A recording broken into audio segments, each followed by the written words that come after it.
Coming up on week 4 of football tonight, games all across northwest Missouri and northeast Kansas, including the Central Indians going on the road trying to improve to 4-0 as they take on North Kansas City.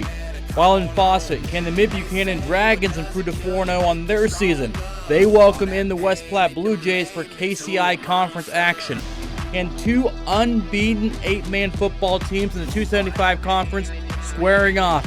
Will it be Nottoway Valley or Platte Valley standing tall by the end of the night? Highlights from these games and much more coming up on Football Tonight. The legacy of Football Tonight and what made that show and still makes that show unique to this day. You go to 15 to 18 games in 15 to 18 communities. Hello again, everybody. Welcome to Football Tonight. We got an exciting show for you. We were innovators, and I'm glad we're still running with the ball some 35 years later. It's very cool. Football Tonight's a really special part of the fall for me just because I grew up in Union Star and you get home on a Friday night and you turn it on. Well, one of the great things that high school football brings out are the rivalries. Towns get behind their teams, schools trading wins each season. This show, really at this level in the small market television, set the tone. KU2, that's our hometown station! Football Tonight starts now. Game time, bet I'm coming in clutch, no hang time, man, they can't keep up. The game's on the line, seconds on the time. Who can't fight? It's gotta be us. Better under pressure, go ahead and let it fall on me. I'm destined for it all, you better call on me.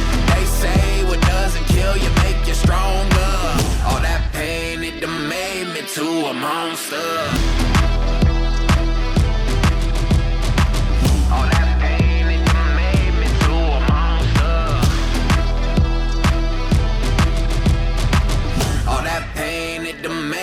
To a monster. With that, welcome into week number 4 of Football Tonight. Chris Roush, Brett Kennedy with you. Anthony Crane will join us later in the show. But Brett, week number 4 teams still undefeated, trying to continue on to 4-0. A lot of good games across the area, a lot of good conference games to get to. And this was also a week where the contenders started to pull away from the pretenders a little bit here. In week 4, we had some good matchups all over the area. I'm excited. Let's dive right into it. Let's start with 3-0 Central on the road at North Kansas City. Indians trying to stay undefeated. Sheldon Farrell, first-year head coach, off a great start for his head coaching career at the school, trying to make it 4-0. Let's pick this one up in the second half. North KC knocking on the door, hand off to Kobe Rhymes, and he blasts in over the goal line for a Hornets touchdown. North KC decides to go for 2. Stephen Thomas Jr. runs it in. That makes it 14-3, North KC up. Central, one last drive before halftime. Junior Cannon Wetlaufer connects with senior Amante Henderson over the middle for a big Indians first down.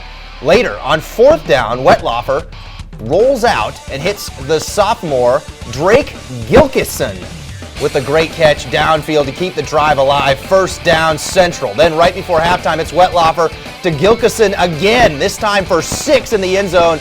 Right on the money. Central's first touchdown of the night. North KC up 14-10 at the half. They'd go on to roll in the second half, 36-10. That's Central's first loss of the season. They drop to 3-1.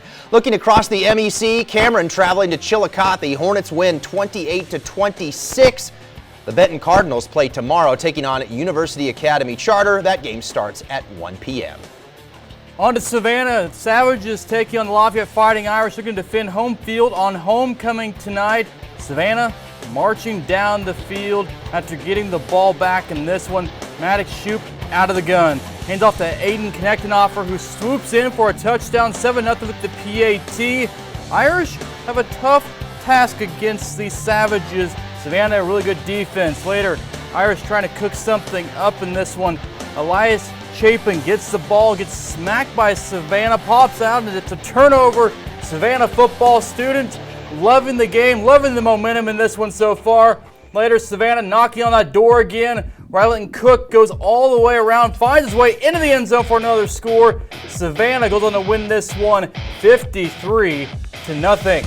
Staying in the MEC, let's go back to northern Kansas City for a battle of 2-1 teams as St. Pius hosts the Maryville Spoofhounds. Spoofhounds beat the Warriors in the regular season last year, but Pius bounced Maryville in the playoffs. After the Spoofhounds went 3 and out, St. Pius marches right down the field. Check this run from Larry Casconi.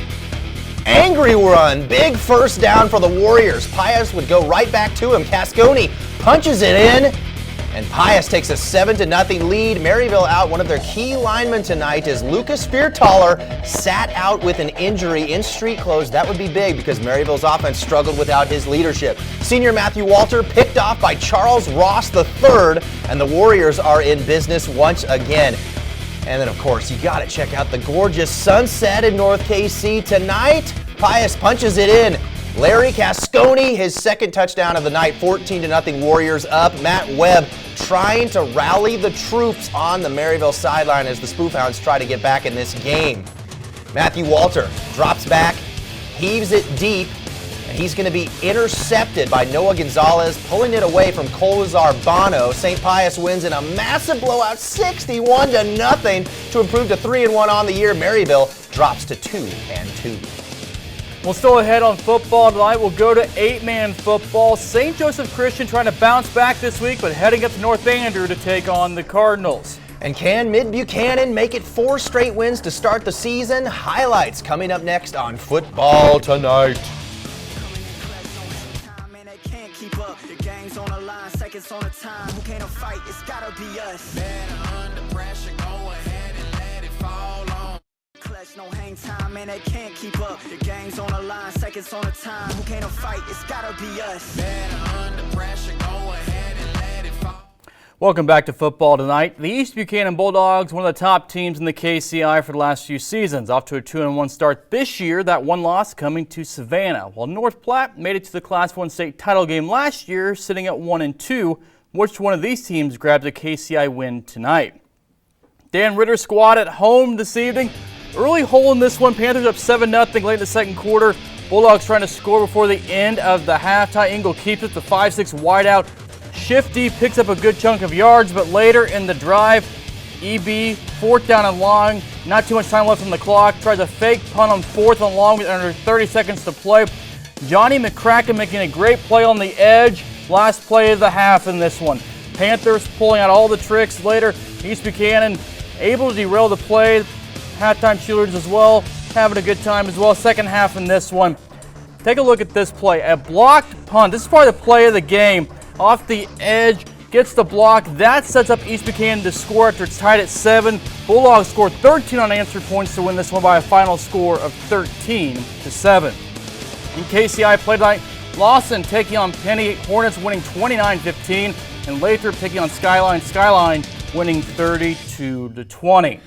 Now over to Fawcett, the Mid-Buchanan Dragons hosting the West Platte Blue Jays. Dragons 3-0 on the season while the Blue Jays are coming off a 1-point loss in overtime. Not even 1 minute into the game, Rafe Smith gets up the middle, bounces to the outside. He's down the sideline, shaking off a defender, staying on his feet, but is brought down just near the goal line. Smith would punch it in a play later after the fans were hyped up. It's 7-0. West Platte not able to get going on offense. 3rd down. Smith deep downfield. Beautiful pass over the middle. That is Aiden Admire for the first down. Smith later on in the gun keeps it, but he is going to be hit very hard, and he would end up coming out of the game with an injury. Chris Koalevich in the backfield gets the snap, and he is into the end zone for the touchdown. Tough run there. 2-point conversion good. Dragons up 15-0. Blue Jays, again, stopped short, forced to punt. Rafe Smith back into the game for the Dragons. Going it deep once again and connects with Admire once again, making the leaping grab. How about that grab there? Start of the second quarter, Dragons in scoring position. Rafe Smith running into the end zone. Dragons lead 21-0. They go on to win 40-8 to remain undefeated on the year. And look who is joining us here in studio. It is our big friend, Coach Fritz. How's it going? And thanks for joining us. How's it feel to be 4-0? Good. Kids played well tonight, and I appreciate you having me here tonight. Of course. What's been working for you guys so well this early part of the season here that you guys just keep winning? I think our effort's been very good. We pride ourselves on playing hard and trying to be the hardest playing team, and I feel like we've been doing that. And Tonight I thought we played a really good opponent. We came out, we played hard, we played fast, and our kids got after it. So I'm very proud of our kids and very proud of our coaching staff. You guys have been able to come out and punch some people in the mouths early. These guys seem motivated this year. They've seen the outside noise. They've heard it from that maybe they're not quite at the level of teams prior. How have they kind of responded to maybe some external motivation? Yeah, I mean, we're all back from last year pretty much, so I feel like that's a positive. A lot of us actually can drive a car now, and that's a big deal for a lot of our kids. You can? Me? Well, they let me. I don't know if I should. Okay. But our kids are doing a good job of just doing what we're supposed to do, trying to focus on the next game and not worry about any of that other stuff. And yeah, you hear stuff and you know things that are going on and maybe people don't want you to do well, but at the same time, you can control that and just do your best and play as hard as you can. When I talked to you earlier in the season, you said you don't have a quarterback. You guys have snap catchers. Mm-hmm. And Rafe Smith going out of the game tonight and Kovalevich and guys stepping up in that absence. How crucial were those guys tonight? Well, some of that was planned. We put in something new and tried something different tonight just so in case something were to happen, we were more prepared. And so, yeah, we had 3 guys catch snaps tonight when we were playing with our first group. And it was good to have different guys in there that can do that. And honestly, it starts up front. When your offensive line's taking care of business and playing hard, it doesn't matter who's catching the snap if they're doing their job. Coach, real quick, do you feel like this group has hit their stride yet, or you still feel like there's some more room for this team to grow? Oh, we better keep growing because the KCI is tough, man. There's tough games every week, really good coaches, really good players, and there's no off week. So we're on to Lawson, and we'll see what happens next. Head Coach Aaron Fritz joining us. Glad you could drive a car up here and join us, whether you should be ever behind a wheel or not. I appreciate that, fellas. Yeah, no problem. Thank you, Coach. Thanks for joining us tonight. Well, other scores around the Grand River Conference now. Putnam County getting a 36-8 win over Maysville. Milan defeating Marceline by a final score of 40-14. Trenton visiting Gallatin. Let's pick this one up in the second half. Big rivalry in this one. Trenton up 14-6. Gallatin moving the chains with this short pass to Brendan Rainey, taking a few tackles. First down for the Bulldogs. Gallatin hoping their defense can get a stop here. Defense isn't making it easy. Connor Michael blows this jet sweep up in the backfield. And then Trenton goes to the air, attacks to move the chains on this key third down play. Back to the ground came Cooper Hauser. Breaks this run with a huge gain deep into Gallatin territory. And a few plays later, Mason Rongi plunges this one into the end zone. Trenton's lead 21-6. Gallatin trying to answer. Reed Hembry scrambles out to the left, trying to find receiver downfield, but Remy Olstead jumps in front for the interception. Trenton goes on to win this one 35-12. And let's stay in the GRC. Polo against Brookfield. Panthers fall big on the road 54-20.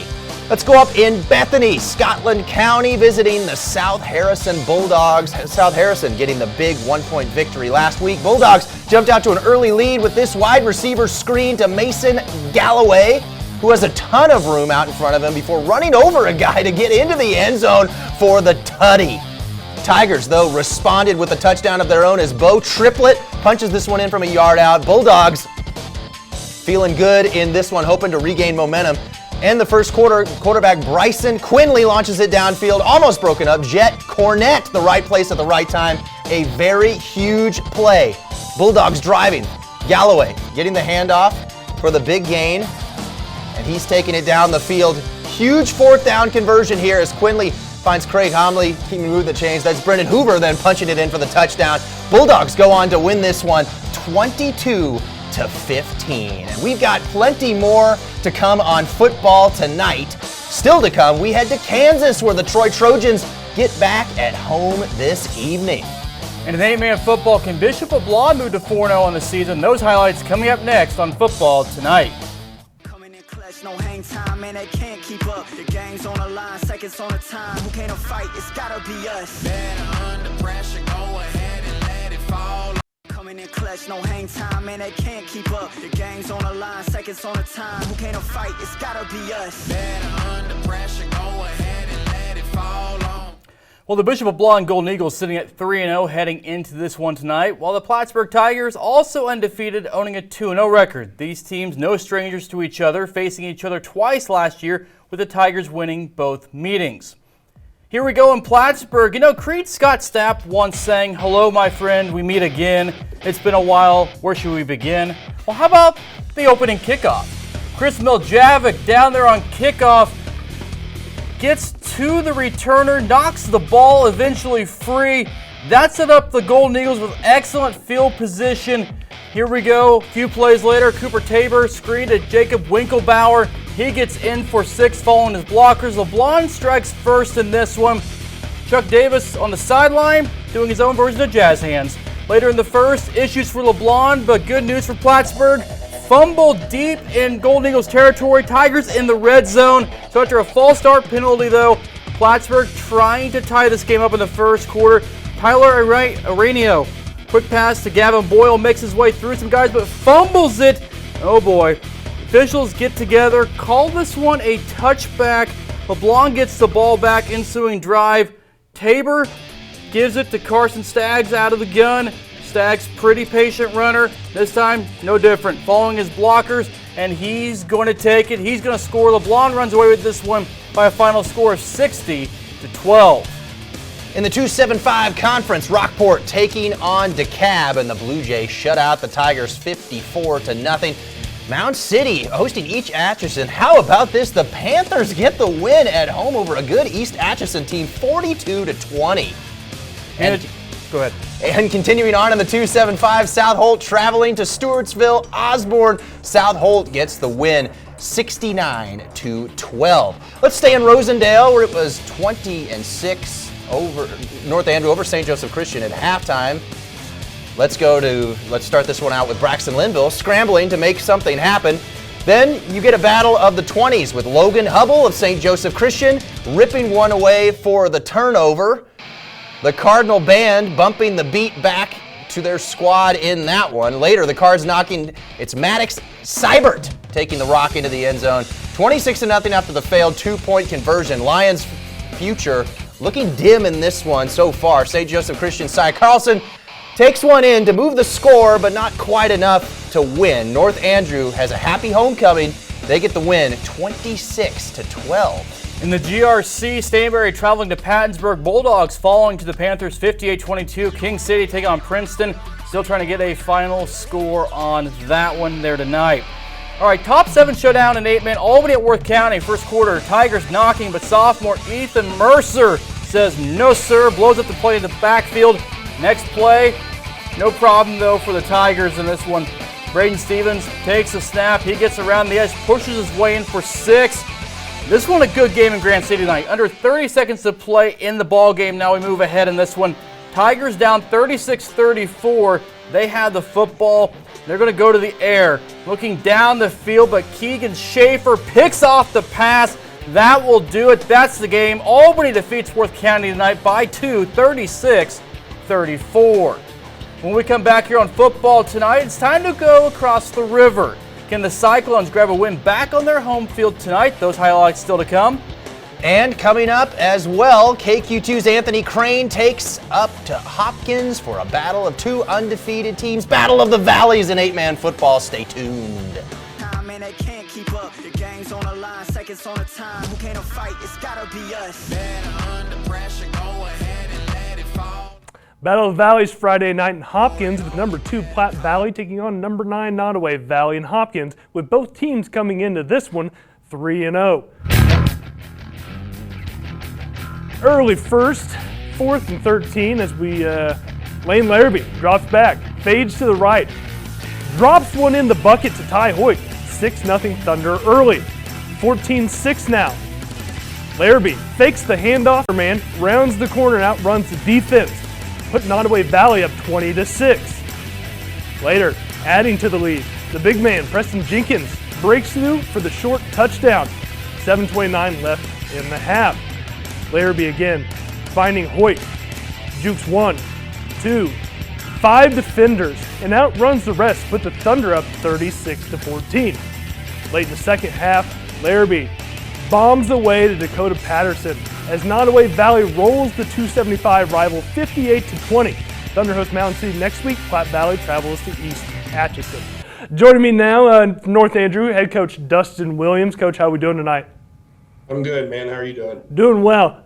Rough couple weeks to start this one out. Talk about tonight, a good opponent and a solid win for your program. Yeah, the last couple of weeks have been kind of rough here and there, but we've been trying to grow and kind of lead to this game and this moment. And like you said, they were a really good opponent. They were well coached. It was a physical, old school game, and we were real proud of the kids. We talked all week about, kind of getting back to what we do best, and that's kind of winning line of scrimmage and getting after them. I think we did that tonight. Yeah, and what have you seen from the younger kids that have, spent the first few weeks trying to get adjusted to high school football? Yeah, they've gotten better and they're learning more and more in our schemes. But, the big thing you start seeing is there's nothing like playing game days. So, they've gotten better on that aspect of it, and it's been good to see them grow. Yeah, and things don't get any easier in the GRC for you guys. What do you want to see this team do over the next few weeks as you get, prepared for districts later on in the season? Big deal for us is, like we keep telling the kids, man, is just stacking these good days on top of each other. You're going to have a bad day here and there, but we got to kind of get back to what we do and keep stacking those days because, like you said, each week in the GRC is rough, and we got to keep making sure we're there. Absolutely. Coach, talk about your senior leader tonight, Braxton Linville. I know he was a bit emotional late in that game. Just talk about what he's been through this season and his leadership. Yeah, he's, like you said, he was a little bit emotional, but he's also, he kind of carried the ball quite a bit for us tonight. He kind of took it on his shoulders, and, I think the emotions got to him, but he did calm himself down. And the kids looked to him and kind of want to see what he can do for us, and I think he did a good job of that tonight. All right, Coach. Well, I appreciate it for taking the time, and good luck next week. Thanks, guys. I appreciate all your coverage. All right, thank you, Anthony. Thank you, Coach. Move over to Troy, Kansas. Homecoming for the Trojans, taking on Pleasant Ridge, getting things started in this one. Caden Rosenberger, as he catches a screen from Kasten Jasper, takes it for the first down. Next play, Cole Jensen takes a reverse outside, gets his face mask grab, but he keeps going, and he takes it into the red zone down inside the 5, and then Troy gets in. Jasper scrambles, finds Ingham in the back of the end zone for the score. Now Pleasant Ridge's turn. Quarterback Nathan Layton gets the drive going by finding his running back in the flats for a short gain. On the next play, though, ball a little slippery out there for the Rams. Able to recover, but their drive stalls. Trojans back on offense, and why not go back to Rosenberger, who takes it out of the Wildcat formation, takes the direct snap into the end zone untouched. Troy wins 62-0. Let's move down the road to Wathena, Kansas. The Riverside Cyclones taking on the McLouth Bulldogs. Let's head into the second half. Cyclones up 21-0. Darian Hernandez, the swing pass from Beckham Griffin. He says, "Get off me," the defender, for the first down. Derrick Henry would be proud of that stiff arm. Back to Hughes, who uses his speed to find the end zone for the touchdown for Riverside. It's been a tough night for the Bulldogs, but they're trying to rally. Gabe Fields takes the direct snap and takes it up the right side of the field for a short gain. Back to McLouth, goes back to Fields, who breaks a couple of tackles, and he's heading off to the races, heading to the end zone, breaking up the shutout in this one. Cyclones trying to get focused after that long field run from Fields. Cyclones continue the scoring as they hand it off to Mason Hayes, who goes in for the 2-yard rushing TD. Riverside wins 34-14. Other Kansas scores: Atchison beating Seminary Academy 55-16. Mar Hill winning 65-12 in this one tonight. Coming up next on Football Tonight, we will announce our Anderson High School Football Play of the Week. Stay tuned. Well, our Anderson Auto Play of the Week, well, that goes to Central's Jaden Shiflett. Blocked a Grandview punt, scooped it up, scored a touchdown in Central's Week 3 win last week over Grandview. That's our Play of the Week. You see it right here, getting the blocked punt. You can vote for our Play of the Week every week, starting on Monday, running through Friday. We have the winner every night on Football Tonight. Guys, that's it for week number 4 of the high school football season. Big thank you to everybody involved in this one. Saying goodnight. We'll see you next week, week 5 of Football Tonight.